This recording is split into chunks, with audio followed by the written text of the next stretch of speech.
Alam mo, isa sa pinakamasarap na pakiramdam ang pagmumotor ng long ride.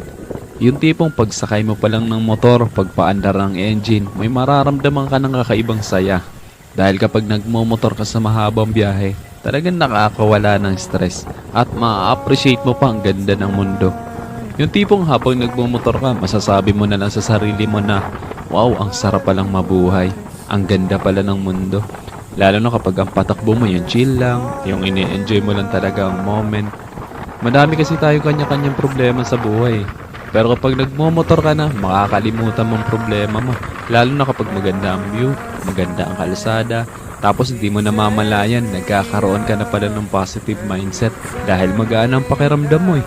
Kaya kapag stress ka na, kailangan mo lang din talaga minsan ng mahabang biyahe bilang isang pahinga eh. Ang weird no? Kasi nakakapagod magmotor pero ito yung pahinga ng gustong-gusto ng marami. Pero sasabihin ko sa'yo, hindi ka tawa ng napapahinga kapag ka nagla-long ride ka eh. Kundi yung utak mo, kundi yung sarili mo mismo. Kaya deserve mo rin mag-enjoy. Deserve mo makarating sa magagandang lugar. Deserve mo ng bagong experience, ng bagong kwento. Ang buhay ay isang mahabang biyahe. Madami kang pagdadaan ng iba't ibang uri ng kalsada. Malubak, mabuhangin, madulas. Kailangan mo lang din talaga maging maingat. At pwede kang huminto para magpahinga. Tapos, biyahe na ulit. So paano ba yan? Hanggang sa muli. Ride safe always, and God bless.